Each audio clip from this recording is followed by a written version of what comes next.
Hi, everyone. Welcome to the American Lung Cancer Screening Initiative, ALCSI. We just started a chapter at Madison. ALCSI is a nonprofit organization that advocates, engages, and educates the Madison community about lung cancer and specifically lung cancer screening. My name is Ria Chaudhary, and I'm currently a sophomore at Madison, studying biomedical engineering with a minor in global health, and I'm pursuing medicine. I am the president of ALCSI, and joining me today are some of the other members of our board. Hi, my name is Anjali Patel, and I am double majoring in psychology and Spanish, and I'm minoring in criminal justice, and I'm also pursuing a career in medicine. This year, I'll be the vice president of ALCSI. Hi, my name is Vishwa. I'm also a sophomore. I'm a psychology and chemistry double major, and I'm also looking at a career in medicine. I am ALCSI's head of finance. Hey, my name is Milan Patel. I'm also a sophomore studying biomedical engineering and intend to pursue medicine as well. I'll be your secretary chair for ALCSI this year. So I actually first started my journey with ALCSI when I started a research project at Harvard.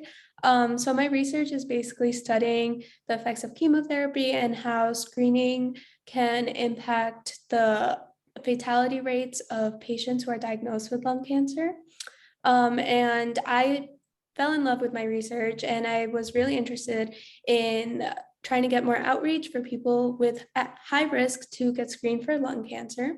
So I decided to open a chapter at Madison for ALCSI and continue to expand the club and raise awareness for lung cancer. Basically, my goals for this club are just to help improve help decrease the fatality rates of people diagnosed with lung cancer, and hopefully to get more people to know what screening is, as well as have them spread more information about it. And I can't wait to get started. In the beginning, I had very little to no knowledge of what ALCSI actually did. However, I learned all the benefits this program has to offer our community. We are a group that aspires to reach out to different people and offer resources and support when it comes to lung cancer. Some of my responsibilities entail coming up with events and podcasts, as well as making sure everything is on task.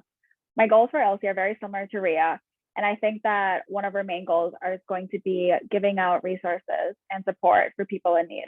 I am so excited to see the impact we can make this year. So as finance chair of ALCSI, I help reach out to organizations, clubs, and more to set up volunteer opportunities and fundraisers to bring in money for ALCSI, just help us have the funds so that we can continue hosting events to raise as much awareness as we can. I'm very excited to be a part of the starting team of ALCSI and can't wait to see where we take it. As secretary chair for ALCSI, I'll serve as kind of the main point of contact between clubs, organizations, and other people around campus to schedule events, fundraisers, podcasts like these, and much more. Some goals I have for ALCSI this year are to bring some really cool guest speakers so we can learn from them and collaborate with as many clubs as we can and kind of spread the word about ALCSI throughout campus about what we're doing. Because I feel that although lung cancer accounts for more deaths than any other cancer, it receives very little attention. Right, yeah. Okay, thank you guys. So this is also as much important to promote awareness for lung cancer screening, especially for individuals with higher risk of developing lung cancer, as well as communities as a whole. As of right now in the US, 1 in every 16 people in the US expect to receive a lung cancer diagnosis.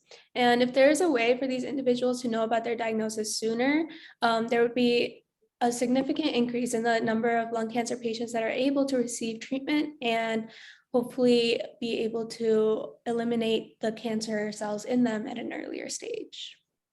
Another benefit of being screened earlier on is that it allows lung cancer patients to receive better treatment, since it's easier to treat lung cancer in its earliest stages, as is the case with any cancer. However, statistics show that only 1 in 4 lung cancer patients are diagnosed in early stages. This is part of the reason why it is so important to educate about lung cancer screening, as if we can advocate for lung cancer screening, more people will be more aware. As a result, more screening, especially for high-risk individuals, means catching diagnosis earlier on and lowering the mortality rate.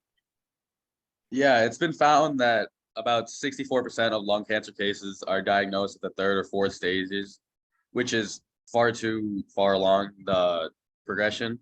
Imagine how many of these cases could be treated if caught in the earlier stages. Currently, only 25% of cases are diagnosed during stage 1. This just means advocating for more screenings means increasing the statistic one patient at a time.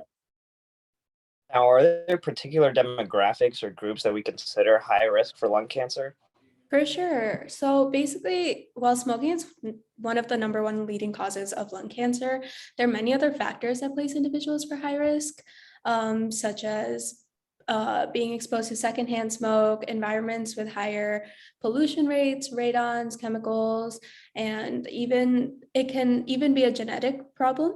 And more or less, all of these areas are where lung cancer numbers are very high. And just adding on to that, although 90% of lung cancer deaths are due to smoking and secondhand smoke, ALCSI found that in 2018, 20% of individuals who died from lung cancer never smoked. Additionally, lung cancer is the #1 mortality contributing cancer for women.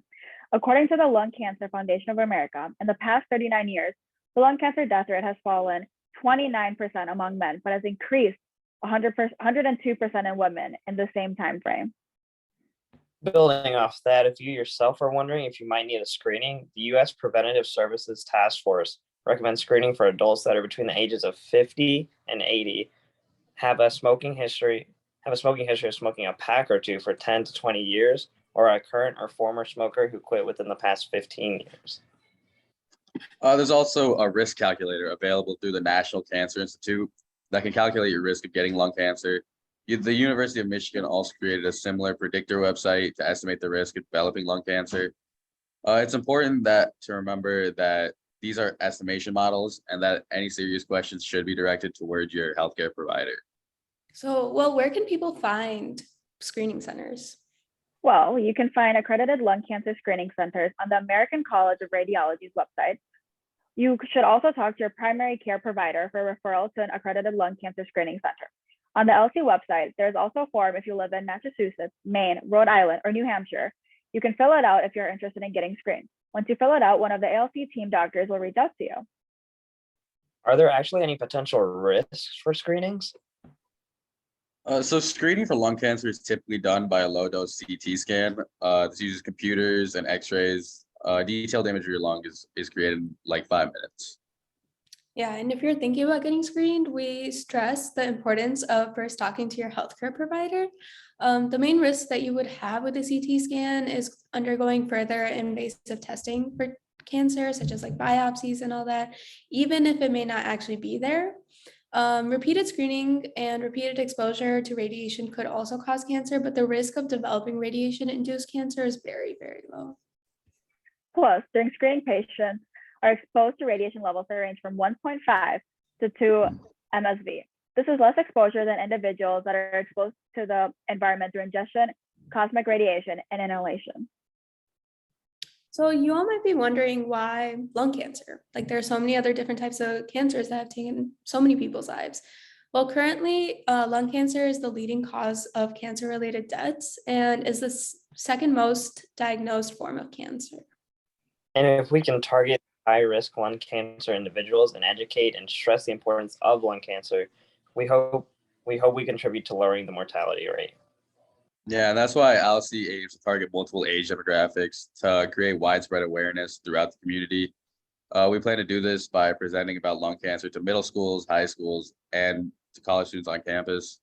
Additionally, we plan to work side by side with local health departments and bring actionable change to communities. Building off that, we also realize that along with educating, systematic change is also needed to really make an impact in changing the mortality numbers and treating lung cancer. ALCSI also works with Congress members, other political members to support lung cancer bills to work towards institutional and systematic change. On For December For example, on December 1st, 2020, Senate resolution in support of lung cancer awareness and lung cancer screening was passed. This resolution was actually co-drafted by ALCSI along working with the Congress. Yeah, right now there's a drafted bill in the works to increase the need for lung cancer screening. Currently only requires coverage of free lung cancer screening for people from ages 50 to 80 who smoke or have quit within the last 15 years. But data shows that non-smoking populations have high rates of lung cancer as well. And this bill would remove any limitations to free screenings for people over the age of 80 and for individuals who quit longer than 15 years ago, and also allow coverage for those who have higher risk of getting lung cancer due to genetic reasons, their occupations and jobs, their family history, or any other reason that would be concerning. And you may be wondering how exactly ALC plans to reach out to the community. So this year, the ALCSI chapter is here at Madison. It will be hosting multiple fundraisers to bring awareness for lung cancer screening, bringing in guest speakers to educate the board members and the club members and anyone else who's really interested. We'll also create volunteer opportunities for anyone interested in helping out. We'll have guest speakers come in for presentations on our podcast. And we also plan on collaborating with other pre-health organizations in order to help increase awareness in the pre-health community itself. Yeah, and building off that, we plan to produce more podcasts just like this one, but instead we're going to be sitting down with lung cancer patients, doctors, and reformers of the healthcare world. So you, the listeners, have more access to information on lung cancer, as well as more information on how to make change. Currently, ALC has 25 plus chapters spread across the entire nation. There are over 200 doctors and students working with ALC to help make a difference. So Millen, what are some other things our listeners could do if they were interested in getting involved? Yeah, so currently as a relatively new club, we are looking for people who would like to help advocate for lung cancer screening and help people receive the resources needed for healthy lungs. Our membership form is linked in the bio of our Instagram, as well as in the description below. And additionally, you can always reach out to any of us you see here on our podcast, and our contact info will also be listed below. Thank you guys for listening to our first ever ALCSI UW-Madison chapter podcast. There's a bunch of information on our website and that will be out soon as well. We're super excited to get started. Bye. Bye. Bye. Bye.